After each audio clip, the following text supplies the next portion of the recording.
Welcome to the Deep Dive. We're bringing you a special, kind of focused session today, just for our UPSC aspirant friends out there. Absolutely. Think of this as your personalized briefing on some of the most important happenings from April 8th, 2025. Part 1, of course. You know we've got a lot to cover. We do. We've gathered a whole stack of information reports, discoveries, policy updates, the whole shebang to help you stay ahead of the curve. And we know your time is valuable. Really valuable. That's why we're here, to extract the most crucial insights for you. Exactly. And some of this might even sound familiar. Consider it a valuable revision session as you go.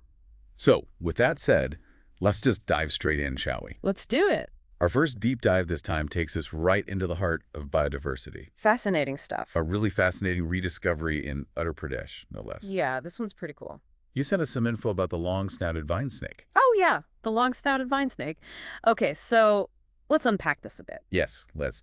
Tell us, why is the reappearance of this snake, this particular snake, making news? Well, what's really interesting, especially for anyone prepping for the UPSC exams, is this snake, the long-snouted vine snake, also known as Ahaetula longirostris.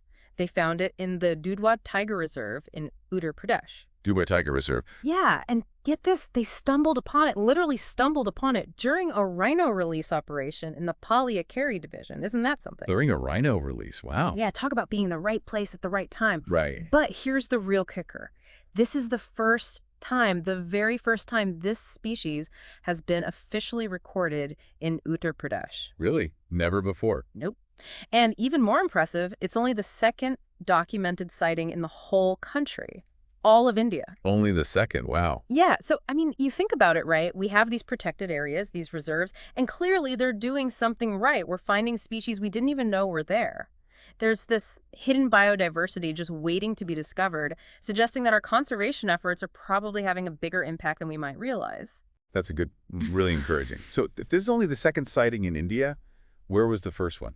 Well, the very few records we have, the only other times it's been seen, point to the Valmiki Tiger Reserve in Bihar and then in some parts of Odisha. Okay, Bihar and Odisha. So how did it end up in Uttar Pradesh? That's the thing. Typically, this snake, it's usually found in Southeast Asia. So finding it in India at all is a bit of an anomaly. It's a bit of a mystery, yeah. It really is. Raises some really interesting questions, too. Like, is this a sign that its range is expanding? Or maybe there have always been populations here and we just haven't spotted them until now. It also makes you think about climate change and how that's impacting species distribution. These are all topics that are super relevant for UPSC aspirants, particularly in environmental studies. It highlights the need for more thorough biodiversity surveys to get a truly accurate picture of what's out there. It's a good point. If we don't know what's out there, how can we protect it, right? So let's talk a bit more about this snake. What can you tell us about it, about its characteristics? What makes it unique? Well, from a purely biological standpoint, the long-snouted vine snake is part of the Colubridae family, which, that's a big family. A lot of different snakes in that one. Most of them, thankfully, are non-venomous. Non-venomous. That's good to know. Yeah. Now, this particular species, it's known for its long, slender body. They're usually green or brown, which helps them blend in, camouflage themselves in the trees. Makes sense, yeah. So they're tree dwellers. Exactly. Arboreal is the technical term. And that long, slender body, perfect for maneuvering through branches and leaves. I can imagine. But the most distinctive feature, the thing that really gives it away, is its snout. It's really elongated, hence the name, the long-snouted vine snake. Makes sense. I'm guessing that's how it got its name. Pretty straightforward, right? Now, one thing to mention, they are mildly venomous. Venomous, huh? Yeah, but don't worry too much about it. Their venom isn't considered dangerous to humans, more of a defense mechanism against smaller prey. Okay, that's reassuring. So we have this elusive snake found in the Dudhwa Tiger Reserve. Can you give us a bit of context on this reserve, on its location, and why it's significant, especially from a UPSC perspective? Absolutely. So Dudhwa Tiger Reserve, it's in a strategically important location right on the Indo-Nepal border. The border, that's interesting. Yeah, in the Lakhimpur Kheri district of Uttar Pradesh. It's a really crucial protected area, comprises a bunch of different parts. You've got the Dudwar National Park, the Kishimpur Wildlife Sanctuary, the Katarniat Wildlife Sanctuary, and then all these surrounding forest areas. It's a big area. So a whole ecosystem, really. Exactly. Ecologically speaking, it falls within the Tarai-Babar zone of the Upper Gangetic Plains biogeographic province. Really rich ecological zone, incredibly important for biodiversity. You've got rivers like the Sharda, the Jurua, the Suheli, and the Mohana. They're all tributaries of the Gagara River, all flowing through the reserve. Wow, that's a lot of rivers. Yeah. And then the vegetation, the dominant type there, is the North Indian moist deciduous forests. Sow trees, those are really prominent there. You also find species like Asna, Asita, Faldu, Gamhar, and Kanju. So it's a diverse landscape. And all of that supports a huge variety of animals. You've got your tigers, leopards, all sorts of different cat species, deer, primates, a ton of birds, reptiles, the whole 9 yards. So understanding this area, its ecological significance, its geography, that's all super important for the UPSC geography and environment syllabus. It sounds like it. Yeah. So how does the rediscovery of this snake, this long-snouted vine snake, tie into conservation efforts? Well, it really drives home the critical role that these protected areas, these reserves like Dudwar, play in safeguarding biodiversity. I mean, finding a species like this, one we thought wasn't even present in this region, it suggests that the ecosystem is healthy, potentially even recovering. It shows that the conservation measures in place, they're working. And it emphasizes the importance of continuous monitoring because there's so much we still don't know about these habitats and the species they hold. We need to keep learning. We do, absolutely. Okay, well, let's shift gears a bit, shall we? We've been talking about a present-day rediscovery, but now I want to take us way back in time to the very early Earth. The deep past. The deep past. You shared some information with us about something called the Hadean protocrust, and this is where it gets really, really interesting. Oh, yeah, this is fascinating stuff. So first things first. What exactly is this Hadean protocrust, and why should our listeners, especially those preparing for their exams, why should they care about it? All right, so the Hadean protocrust, it's essentially the very first solid outer layer of the Earth, formed billions of years ago during what we call the Hadean Eon. The Hadean Eon, okay. Yeah, and just the name itself, Hadean, it kind of gives you a clue about what it was like back then. Think super hot, extremely hostile conditions, like barely even recognizable as Earth. And there's been some really exciting new research coming out, a new international study from Macquarie University, suggesting that even way back then, there might have been these early signs of plate tectonics, like the very, very beginnings of the process. And for anyone studying the Earth's evolution, that's huge. This period, understanding it, it's fundamental to grasping how our planet became what it is today. It's a key area for geography and science in the UPSC curriculum. It sounds pretty intense. So paint us a picture here. What were conditions actually like during this Hadean Eon? Okay, imagine this. A surface, mostly molten, volcanoes erupting everywhere, meteorites constantly bombarding the planet. Crazy, right? Sounds pretty apocalyptic, eh? It totally was. And on top of all that, you have this massive magma ocean covering the entire Earth. Slowly, over millions of years, this ocean starts to cool down. And that's how the first crust formed. Exactly. As the magma cools, you get these first bits of solid crust forming, but they're unstable, constantly breaking apart and reforming. It's chaos. But eventually, some of these thicker segments, they manage to stick together and they start to consolidate.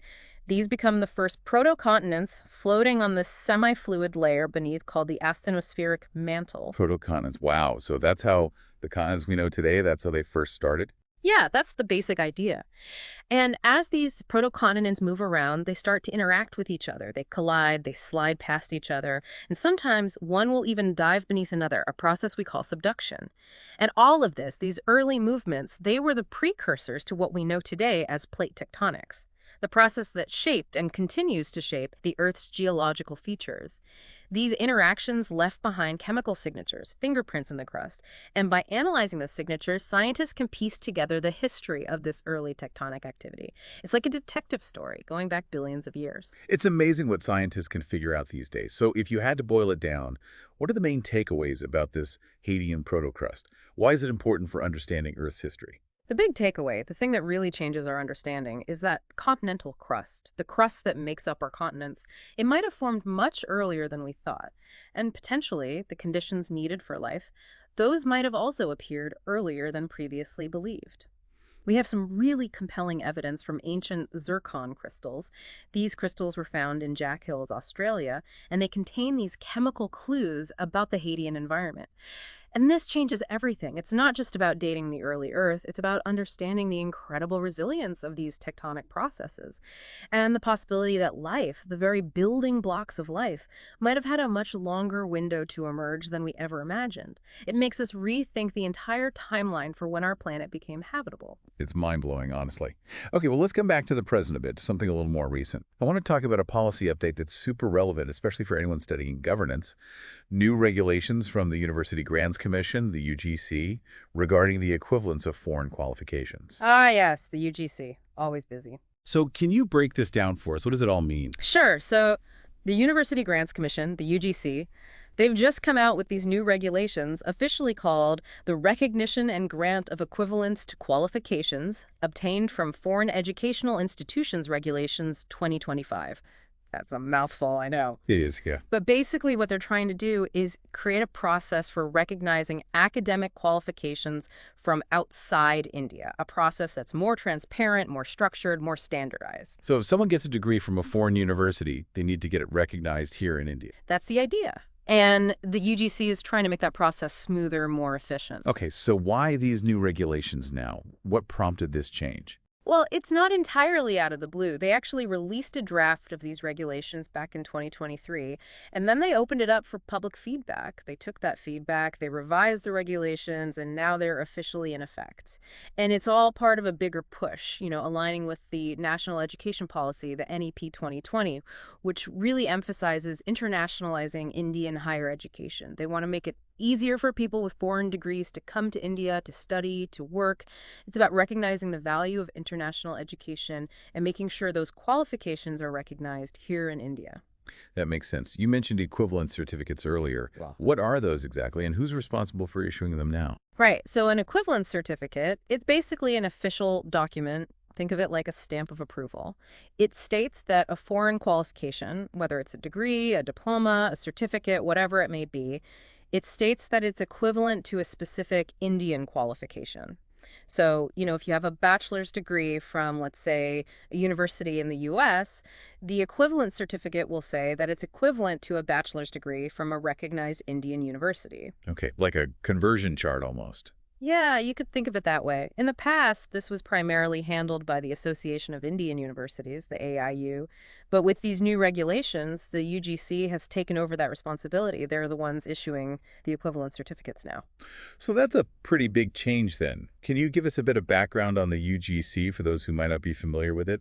Absolutely. So the UGC, it's a bit of an institution, The idea for it came about back in 1944 from the Sargent Report, but it wasn't formally established until 1956. Though its roots go back even further to earlier committees and commissions, it's based in New Delhi, and it's made up of a chairman, a vice chairman, and 10 members, all appointed by the central government. So, it's a pretty high-level body. Sounds like it. Yeah. And their main job, their core functions, they include allocating grants to universities, making recommendations for improvements in higher education, helping with reforms, and crucially, coordinating and maintaining standards across all the higher education institutions in India. So basically, the UGC, they're like the gatekeeper, the standard-setting body for higher education in the country. And that's why their role in recognizing foreign qualifications, it's so important. They have to make sure that the standards are consistent. It's a big responsibility. Yeah. And I think you mentioned something earlier about the UGC net. What's that? Oh, right. The UGC net, that's the National Eligibility Test. It's conducted by the UGC, and it's for people who want to go into academia, who want to be professors or lecturers in Indian universities and colleges. So if that's something you're considering, definitely look into the UGC net. Good to know.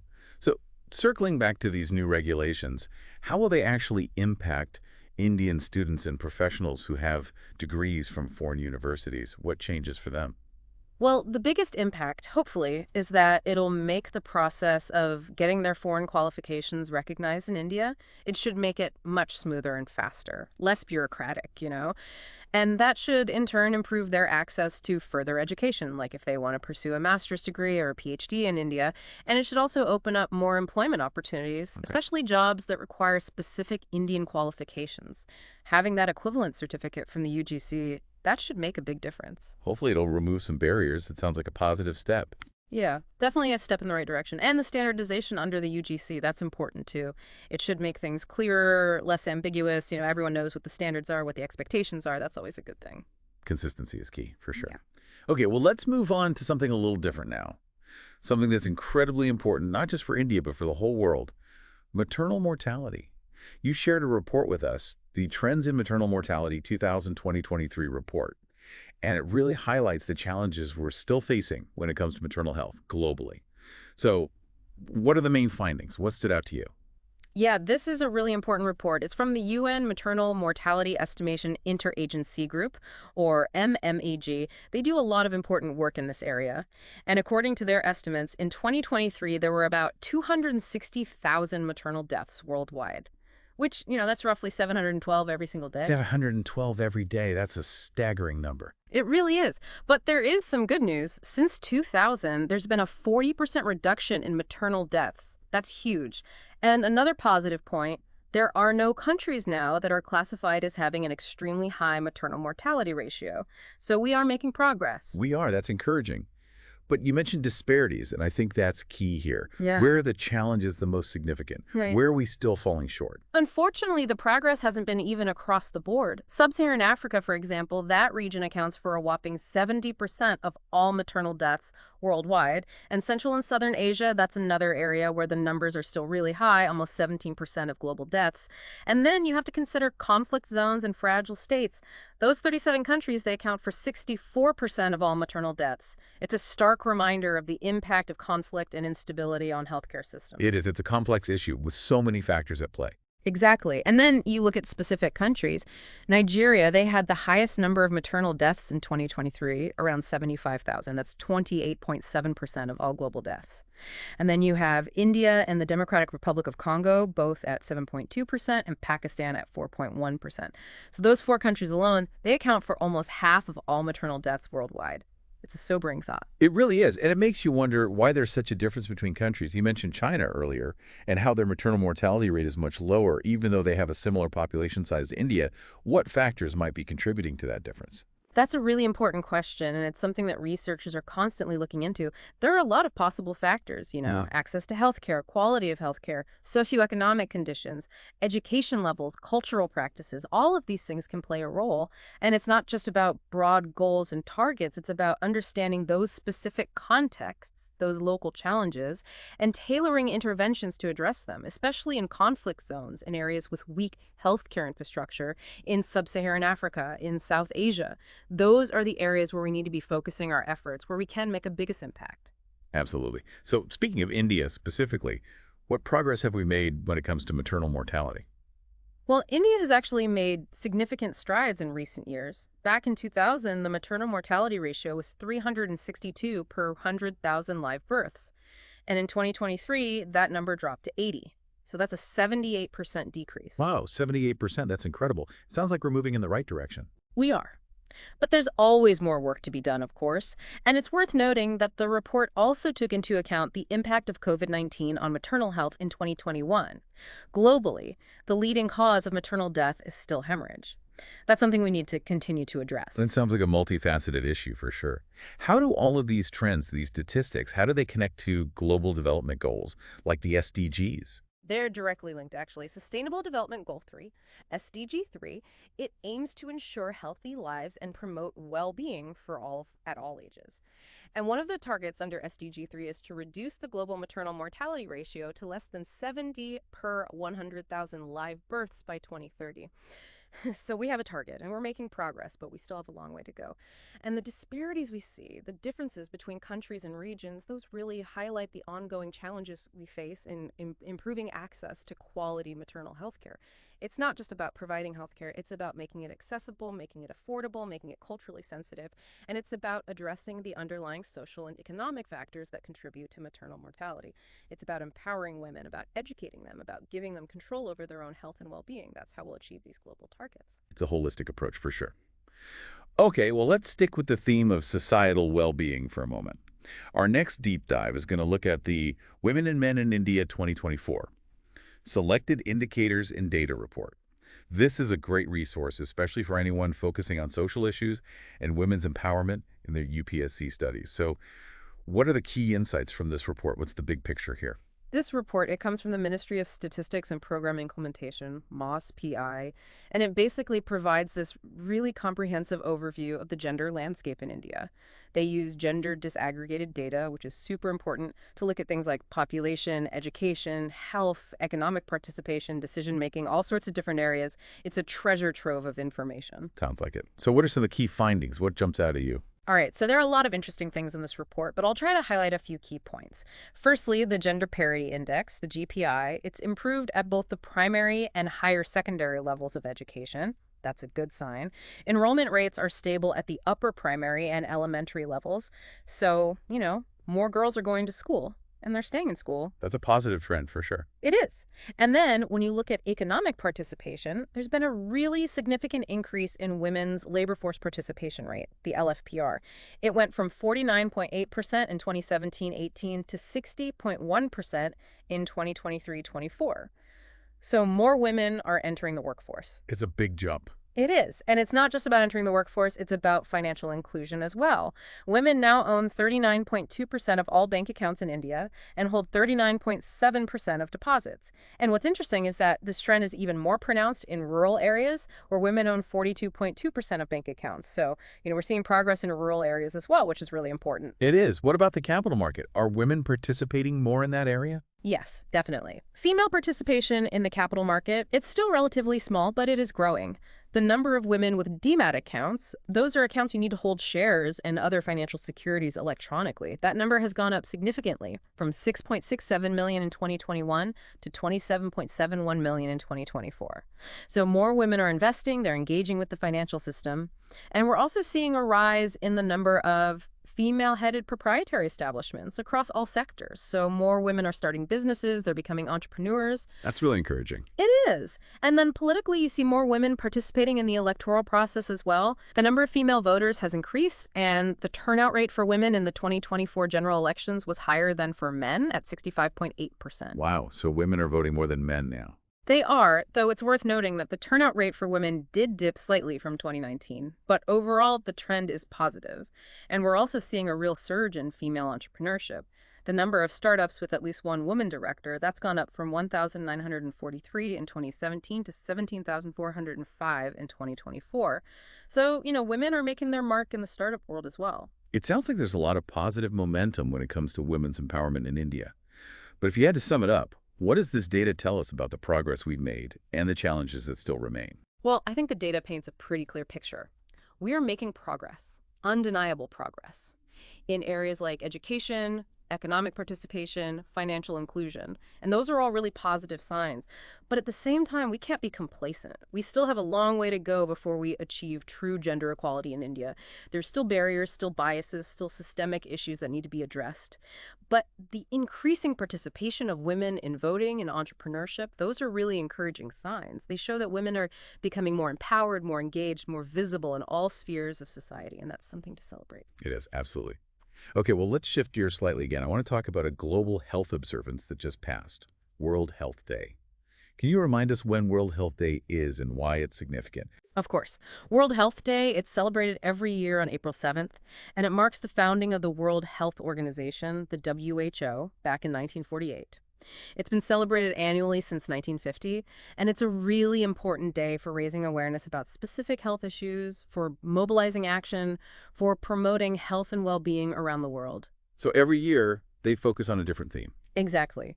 And this year, the theme for World Health Day 2025 was Healthy Beginnings, Hopeful Futures. And they actually kicked off a whole year-long campaign focused on maternal and newborn health. The goal is to eliminate preventable deaths, to ensure that every mother and every newborn has the best possible start in life. And they're promoting information and strategies for healthy pregnancies, safe births, and good postnatal care. It's a really important initiative. It is, and it ties in perfectly with the maternal mortality report we were just discussing, right? It shows that there's a global focus on this issue, that people are paying attention, that they're working to find solutions. Absolutely. It's a critical area of public health. And World Health Day this year really put it front and center. It's about recognizing the challenges, but also about celebrating the progress we've made and looking towards a future where every mother and every child has the opportunity to thrive. A hopeful future, for sure. Okay, well, let's move on to another health challenge now. This one is a bit more specific. It's a neglected tropical disease called river blindness. Have you heard of this one? I have, yes. And there's actually been some interesting news recently in terms of efforts to control it. The Zoological Survey of India, the ZSI, they've been using DNA barcoding to identify black flies in the central Himalayas. And that's really significant because black flies, they're the ones that transmit the parasite that causes river blindness. So being able to identify them accurately, that's a big step towards controlling the disease. It sounds like cutting-edge technology being used to tackle a really challenging health issue. It is.